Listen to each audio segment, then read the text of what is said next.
தமிழ் நிறம் நேயர்களுக்கு வணக்கம். இன்று நம்மிடையே அரசியல் விமர்சகர் திரு ரவீந்திரன் துரைசாமி அவர்கள் இணைந்திருக்கிறார். வணக்கம் சார். வணக்கம் தம்பி. சார், பாஜகவோட மேலிட பொறுப்பாளர் அவர்கள் தமிழ்நாடு வருகை தந்திருக்கிறாரு. மீண்டும் ஓபிஎஸ் அவர்களை பற்றி அவர் கட்சி நிர்வாகிகளோட பேசினாரு. அவரை கட்சிக்குள்ளார கொண்டு வரதா ஒரு விவாதம் நடந்ததா சொல்லப்படுறாங்க. எப்படி பாக்குறீங்க சார்? விவாதம் நடந்திருக்கிறதுக்கு வாய்ப்புகள் பிரகாசமாக தான் இருக்குது. ஏன்னா அதிமுக இபிஎஸ் ஓபிஎஸ் ரெண்டு பேரும் சேர்ந்து இருக்கும்போது 33% வாக்குகளை அதிமுக எடுத்தாங்க. தமிழ்நாடு ஃபுல்லாக அவங்க செல்வாக்கு ஒரே சீராக இருந்தாங்க. சப்போஸ் சில அமைச்சர்கள் ஈடியை பயன்படுத்தி 5000 ரூபா 2000 ரூபாலாம் கொடுத்தவங்க ஒரு 80% 85% போலிங் இருந்தது. ஒரு 8-10 அமைச்சர்கள் இதில் அது 5000 2000லாம் கொடுத்த இது. மற்றபடி அந்த கட்சியின் செல்வாக்கு வளையம் தமிழ்நாடு ஃபுல்லாக 214 தொகுதியிலும் ஒரே சீராக அந்த அணிக்கு 40%. இபிஎஸ் ஓபிஎஸ் இரட்டை தலைமை இரட்டையர்கள், ஒரு இலையில எடப்பாடி ஒரு இலையில பன்னீர்செல்வம், இபிஎஸ் ஒரு இலையில ஓபிஎஸ் ஒரு இலையில 33% வாக்கு எடுத்தாங்க. இது கொங்கு மண்டலத்தில் வேலுமணிக்கு மிக நன்றாகவே தெரியும். பாஜகவுக்கு நெருக்கமான மோடியை எடப்பாடியை விட வேலுமணிக்கு ஒரு முக்கியத்துவம் கொடுத்து ஒரு நம்ம ஆளுங்கிற மாதிரி பேசக்கூடிய வேலுமணிக்கு மிக நன்றாகவே தெரியும். 2021ஆம் ஆண்டு கொங்கு மண்டலத்தில் கோவையில் வெற்றி பெறணும்னா நான் வெள்ளாள கவுண்டர் வாக்கு வர்றதுக்கு காரணம் ஓபிஎஸ் படத்தையும் போட்டு ஒரு இலையில ஓபிஎஸ் ஒரு இலையில இபிஎஸ்ன்னு இது ஒரு ஜாதி தலைமை இல்லை, அபகரிக்கும் தலைமை இல்லை, இது ரெண்டு தலைவர்கள் 50-50 இருக்காங்கன்னு காட்டி தான் அந்த ஓட்டை வேலுமணியை எடுத்தார். கொங்கு மண்டலத்தில் சாதனை படைக்கிறதுக்கு மற்ற செங்குந்தர், கொங்குல உள்ள பறையர், அருந்ததியர், போயர், ஒட்டர் இந்த மாதிரிப்பட்ட சமூகங்களில் சரி இது ஒரு ஜாதி கையில் இந்த கட்சி பேரல்ல, ஜெயலலிதாவோட விசுவாசி ஓபிஎஸும் இதில் இருக்கிறாருங்கிற ஒரு நம்பிக்கையும் எண்ண ஓட்டமும் அந்த கட்சிக்கு கொடுத்தது.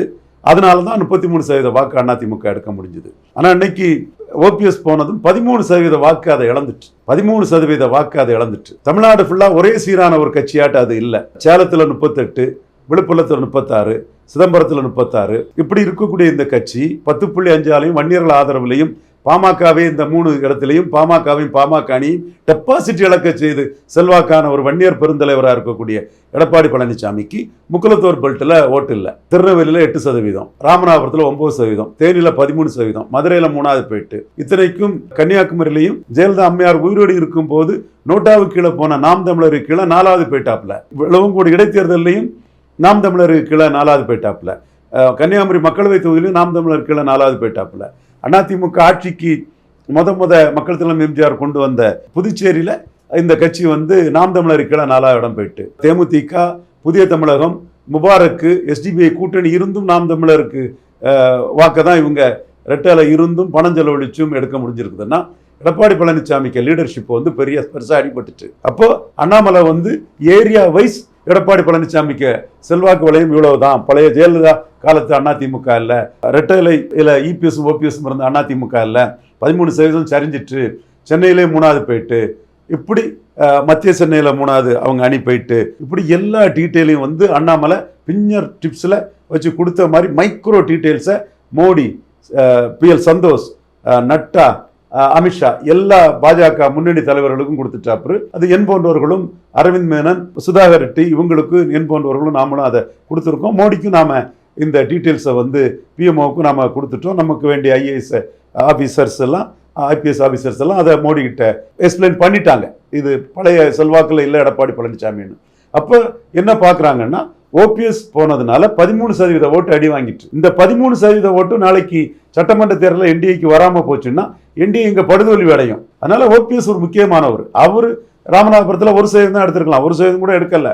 ஆனால் அவரால் 13% நஷ்டம் அடைஞ்சிருக்குங்கிறத மோடி யோசிக்கிறாரு, அமித்ஷா யோசிக்கிறாரு, நட்டா யோசிக்கிறாரு, பிஎல் சந்தோஷ் யோசிக்கிறாங்க. ஸோ பாஜக தரப்பு அந்த அடிப்படைக்குள்ள எடப்பாடி பழைய அதிமுக தன்னை நினைக்க கூடாது. ஓபிஎஸ் இல்லைன்னா அது 19.4% பொறுமான அதிமுக தாங்கிறத அவர் ஒத்துக்கணுங்கிறதுக்காக முயற்சி பண்றாங்க. அப்போ அவரு ஓபிஎஸ் வேண்டான்னு சொன்னாருன்னா சரி வேண்டாம், நீங்க 20%க்குள்ள ஓட்டை எடுத்துக்கிடுங்க, நாங்க 11.4%க்குள்ள சீட்டை எடுத்துக்கிடுங்க, ஓட்டுக்குள்ள சீட்டை எடுத்துக்கிடுங்க, நாங்களும் இந்த ஓட்டுக்குள்ள சீட்டை எடுத்துக்கிடுங்கிற அடிப்படையில் பாஜக எடப்பாடி கிட்ட மூவ் பண்ணுவாங்க. அதுக்கு அவங்க சொல்றது ஓபிஎஸ் இல்லாதது 13% ஓட்டு நீங்க நஷ்டம் அடைஞ்சிட்டீங்கன்னு நான் சொன்ன இவ்வளவு விவரத்தையும் தெளிவா பாஜக ஸ்ட்ராட்டஜிக்கல் டீம், வாராகி டீம் எல்லாருக்குமே அதை தெளிவுபடுத்திட்டாங்க. ஸோ அந்த வகையில் அந்த 13% வாக்குக்கு லாஸ் ஆன ஓபிஎஸ் இருந்தால் நல்லா இருக்கும்னு என்டிஏக்குள்ள ஒரு முன்னணி தலைவர்கள் விரும்புகிறாங்க. சார், நீங்கள் குறிப்பிட்டிருந்தீங்க இப்போ அண்ணாமலை அவர்கள் கூட தரவுகளை சேகரித்து ஒப்படைச்சிருந்தார் அப்படின்னு. நீங்கள் அண்ணாமலை, குருமூர்த்தி 3 பேருமே ஆரம்பத்திலிருந்து ஓபிஎஸ், டிடிவி 2 பேர்த்தையுமே தக்க வைக்கிறதுக்கான முயற்சிகள் தான் ஈடுபட்டிருக்கிறீங்க. எந்த கட்டத்தில் சார் மத்திய அரசு இதை கேட்காம போச்சு, எடப்பாடி கணக்கை கேட்கக்கூடிய ஒரு நிலைக்கு வந்துச்சு?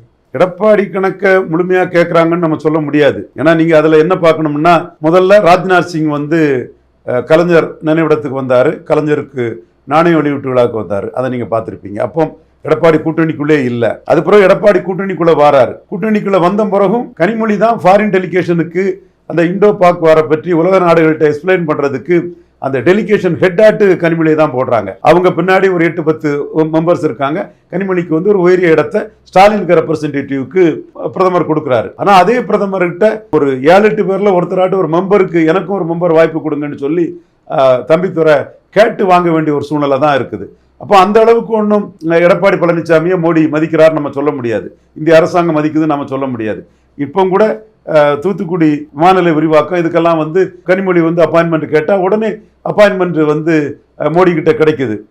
ஆனால் எடப்பாடி இங்கே தான் பேசிகிட்டு இருக்கார். நாம சொல்லி தான் மோடி அதை செய்தார், அந்த விவசாய கடனுக்குள்ள விவசாயிகளுக்கு ஆதரவான ஒரு நிலைப்பாட்டை நாம சொல்லி தான் எடுத்தார் அப்படின்னு சொன்னால் கூட அதுக்கு வந்து ஒரு தம்பித்துறை மோடியை சந்தித்து இதுவரை நன்றி தெரிவிக்க முடியல. நீங்கள் சொல்லி தான் எடுத்தார், உங்கள் முக்கியத்துவம் நீங்கள் சொல்லி பேசி தான் எடுத்தாருன்னு எடப்பாடி கிளைம் பண்ணுனா, அதுக்கு ஒரு தம்பித்துறையோ அவரை சார்ந்த ஒரு ராஜ்யசபா உறுப்பினரோ மோடியை சந்தித்து எங்கள் கோரிக்கையை ஏற்று விவசாயிகள் நலனை காப்பாற்றியதற்கு நன்றின்னு ஒரு நன்றி தெரிவிக்க முடியல. ஆனால் கனிமொழி அசால்ட்டாக மோடிக்கு அப்பாயின்மெண்ட் வாங்கி அந்த நன்றி தெரிவிக்கக்கூடிய ஒரு தன்மை அதுக்குள்ளே இருக்குது.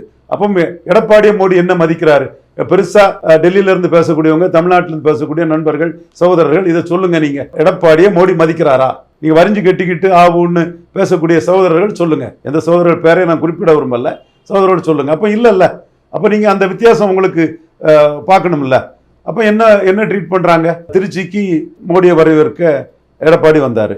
எடப்பாடி, வேலுமணி, ஜி.கே. வாசன், தங்கம் தென்னரசு 4 பேரையும் போடாமல் டிக்னிட்ரிஸ்லையும் மோடி போட்டுட்டு போயிட்டாரு. அப்போ நீங்கள் என்ன பார்க்குறாரு?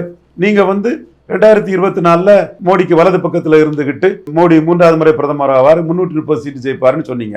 வரவேற்கிறோம், பாராட்டுறோம். அன்னைக்கு நீங்கள் மோடிக்கு ஒரு பெரிய கிரெடிட்டாக இருந்தீங்க. உலக அளவிலையும் இந்திய அளவிலையும் நீங்கள் மோடி பக்கத்தில் இந்தியா கூட்டணி அமையும் போது என்டிஏன்னு ஒரு பெர்செப்ஷன் கொடுக்கறதுக்கு நீங்கள் உதவுனீங்க. அதை மறக்க முடியாது. அதுக்கு நன்றி தெரிவித்து தான் ஆகணும். ஆனால் நீங்கள் அடுத்து என்ன செயல்பட்டீங்க? 6 சீட்டு தான் தருவோம், 12 சீட்டெல்லாம் கேட்கக்கூடாதுன்னு அண்ணாமலை இதில் 6ஆ 12ஆன்னு அது உடஞ்சிது. இப்பவும் சீட்டு தகராறு அதிமுகவுக்கும் பாஜகவுக்கும் இருந்துட்டு தான் இருக்குது. அந்த சீட்டு தகராறு முடியது வரை எடப்பாடியை சிஎம்மா சொல்லாண்டான்னு மோடி தெளிவாக நினைக்கிறாரு. இதுதான் எடப்பாடிக்கும் ஒரு பதற்றத்தை ஏற்படுத்தி இருக்குது. ஒருவேளையில் நம்ம நகர்ப்புற உள்ளாட்சி தேர்தலில் பன்னீர்செல்வம் 5% கொடுக்கலான்னு சொல்லியும் நம்ம 2% மேலே தர முடியாதுன்னு சேலத்துக்கு கிளம்பி போய் அலையன்ஸை கட் பண்ணி விட்டுட்டோம். அண்ணாமலை கஷ்டப்பட்டு 40% இடத்துக்கு கேண்டிடேட் போட்டு 3வது கொண்டு வந்தார். நான் 3வது வருவார் டெல்லி பண ஆசியோட நான் சொல்லியிருந்தேன். அது மாதிரி தான் நடந்தது. அதே மாதிரி கட் பண்ணி விட்டது போல 2024 பாராளுமன்ற தேர்தலில் கட் பண்ணி விட்டது மாதிரி 6 சீட்டுக்கு மேலே தர முடியாதுன்னு கட் பண்ணி விட்ட மாதிரி மீண்டும் எடப்பாடி கட் பண்ணி விட்டுருவாருங்கிற அந்த ஒரு எச்சரிக்கை உணர்வோட அண்ணாமலை, ஆடிட்டர் குருமூர்த்தி, நம்ம போன்ற மோடி ஏமாந்துடக்கூடாதுன்னு நினைக்கக்கூடிய நம்ம போன்ற மோடி வெல்விஷர்ஸு, சப்போர்ட்டர்ஸு, லாயலிஸ்ட் என்ன பண்ணுறோன்னா, நாம் அப்படி ஒரு சூழ்நிலை வந்தோம்னா சீமானை ப்ரொஜெக்ட் பண்ணி எடப்பாடியை ஒரு 2/3 இடத்துல 3வது தள்ளிடணும். தமிழ்நாட்டில் 3ல் 2 பகுதி இடத்துல எடப்பாடியை 3வது தள்ளிடணும். பாராளுமன்ற தேர்தலில் அண்ணாமலை 1/3 இடத்துல 3ல் தள்ளிட்டாரு. இப்போ 8% சீமானையும் முன்னிலைப்படுத்தி அவரை சீமான சிஎம் கேண்டிடேட்டாக சொன்னால் 3ல் 2 பகுதி இடத்துல 3வது தள்ளிடலாம் அப்படிங்கிற இதை வந்து மூவ் பண்ணிட்டு இருக்கிறோம். அதில் சீமான் 214 தான் போறாரு. இன்னைக்கு கூட திராவிடத்துக்கு எதிராக தான், திராவிடம் ஓட்டுக்காக பல்லடிக்கும், நாம் தமிழர் மக்கள் வாழ்வுக்காக உத்தரவாதம் அளிக்கலாம் பிரச்சாரம் பண்ணிட்டு இருக்கிறாங்க. பட் எடப்பாடி இப்படி பண்ணுனா எப்படியாவது சீமான சிஎம் கேண்டிடேட்டா முன்னிறுத்தி எடப்பாடியை 2/3 ஏரியாவில் மோடி கிட்ட விளையாட்டு காட்டக்கூடியவர்கிட்ட நம்ம விளையாட்டு காட்டணுங்கிறது நாம தெளிவா இருக்கிறோம். ஸோ இந்த சிச்சுவேஷன்ல தான் தனக்கு டெல்லியில பெரிய வரவேற்பு இல்லாட்டாலும் கூட எடப்பாடி பழனிசாமியை எங்களையும் மோடியும் பிரிக்க முடியும், எங்களையும் பாஜக பிரிக்க முடியாது, எங்களை பிரிக்க சதியெல்லாம் பேசக்கூடிய ஒரு சூழ்நிலைக்கு வந்திருக்கிறார். அதனாலதான் விஜய் போன்றவர்களே எடப்பாடி கூட்டணிக்காக இலவசத்துக்கு ஆதரவா பேசிக்கிட்டு இன்னைக்கு ஒரு நம்பகத்தன்மையற்ற ஒரு விஜய் தரப்பு வந்து இலவசத்துக்கு எதிராக பேசக்கூடிய ஒரு மாத்தி மறிச்சு பேசக்கூடிய பல்டி அரசியலுக்குள்ள வராங்கன்னா எடப்பாடி பழனிசாமி பிஜேபியை மீறி பேர முடியாது.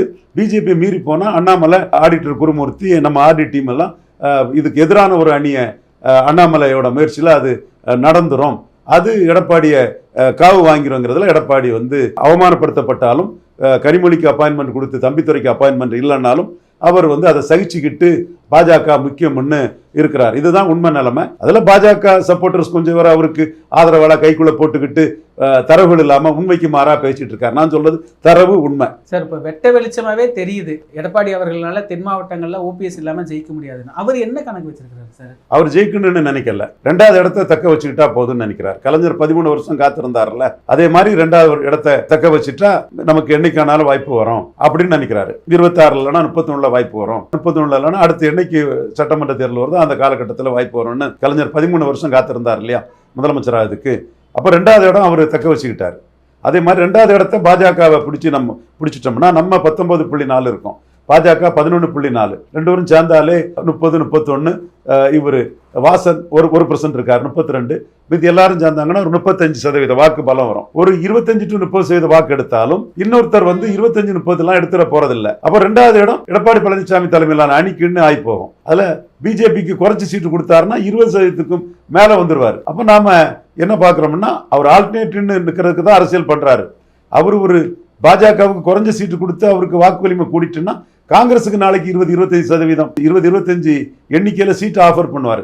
அதனால பாஜக தனக்கு எண்ணிக்கைக்குரிய சீட்டை வாங்கிடணுங்கிறதுல நாம நெருக்கடி கொடுத்துட்டு இருக்கோம், பிஎம்ஓ மூலம் அந்த நெருக்கடியை கொடுத்துட்டு இருக்கிறோம். அதே வேளையில அவர் வந்து ஆப்போசிஷன் லீடரா வந்தா போதுங்கிறதுக்காக தான் பன்னீர்செல்வம், தினகரன் இவங்களை பற்றி எல்லாம் கவலைப்படலை. அவங்க செல்வாக்கான தலைவர் தான் பன்னீர், தினகரன். இப்போ ஏற்கனவே தினகரன் அவர்கள் சொல்லியிருந்தாரு என்டிஏ கூட்டணியிலிருந்து யாரும் பிரிஞ்சு போகக்கூடாது, ஓபிஎஸ்ஸை திரும்ப கொண்டு வரக்கு முயற்சி பண்ணுவோம் அப்படின்னு எல்லாம் சொல்லியிருந்தாரு. இப்போ ஓபிஎஸ் அவர்களுக்கும் டிடிவி தினகரன் அவர்களுக்கும் அடுத்து என்ன ஆப்ஷன் இருக்கு சார்? அடுத்த என்ன ஆப்ஷன்னா இதை முடிவு பண்ணிக்கிட்டு தான் அதை சொல்ல முடியும். ஆர்கே நகரில் ஜெயித்தவர் 5.5% ஓட்டு எடுத்தவர், கடைசியில் 2.5% ஓட்டு எடுத்தவர், அவருக்குன்னு ஒரு ஆதரவு வளையம் இருக்குது. இப்போ நீங்கள் செந்தில் பாலாஜி திமுகவில் கொங்கு மண்டலத்தை முடிவு பண்ணக்கூடிய ஒரு முக்கிய தலைவராட்டு ஸ்டாலினுக்கு அவர் பெரிய தளபதியாக இருக்கிறாரு. ஸ்டாலின் தான் பெரிய ஆர்கனைசர். அவரோட கட்டளைகளையும் அவருடைய எண்ணங்களையும் கொங்கு மண்டலத்தில் நிறைவேற்றக்கூடிய அளவுக்கு கலைஞர் மாதிரி ஸ்டேட்டஸ்கோ பொலிட்டிஷியனாட்டு ஸ்டாலின் இல்லாமல் கொங்கு மண்டலத்தையும் தட்டி தூக்கி மேலே போகணும் தான் தலைவராக இருக்கக்கூடிய காலகட்டத்தில் திமுக வரலாற்றில் கொங்கு மண்டலத்தில் நிரூபித்து காட்டணும்னு மு.க. ஸ்டாலின் போறாரு. அதில் அவருக்கு முக்கியமான ஒரு ஆளாட்டு அவர் கருதுறது செந்தில் பாலாஜி. உள்ளாட்சி தேர்தலில் செந்தில் பாலாஜி ஸ்டாலினுக்கு பெரிய வெற்றி எடுத்து கொடுத்தாரு. ஒரு இந்த பட்டி கலாச்சாரம் மற்றவங்க மறுச்சு இதில் ஈரோடு கிழக்குலையும் 1 ஓட்டுக்கு 2 ஓட்டுக்கு மேலே காங்கிரஸுக்கு எடுத்து கொடுத்தாரு.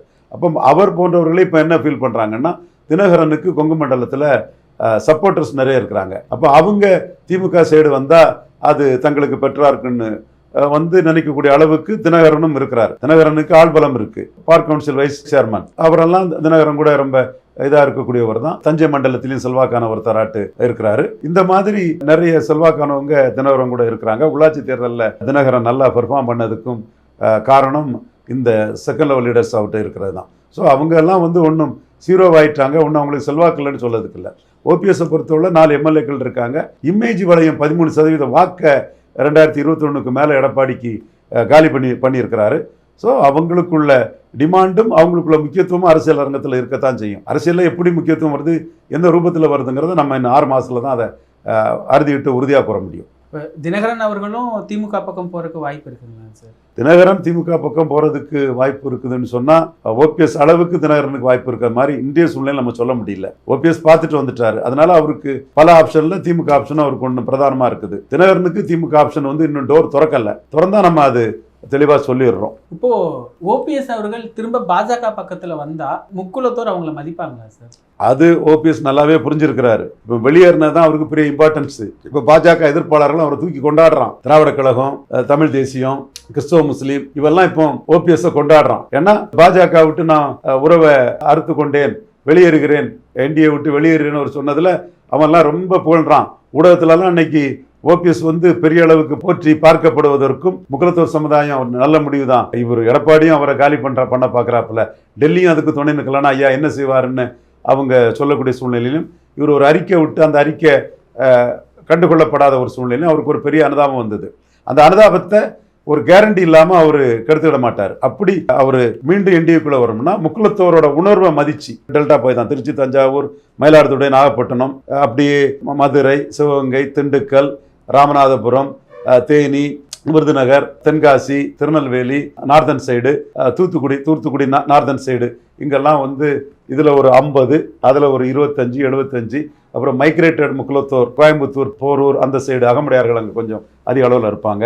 அது சிற்றி, இப்படியெல்லாம் சேர்ந்து அவங்க ஒரு 90 தொகுதிகள்கிட்ட தமிழ் மண்ணில் வந்து ஒரு முக்கியமான சக்தியாக இருக்கிறாங்க. 90 தொகுதி வரை இருக்காங்க.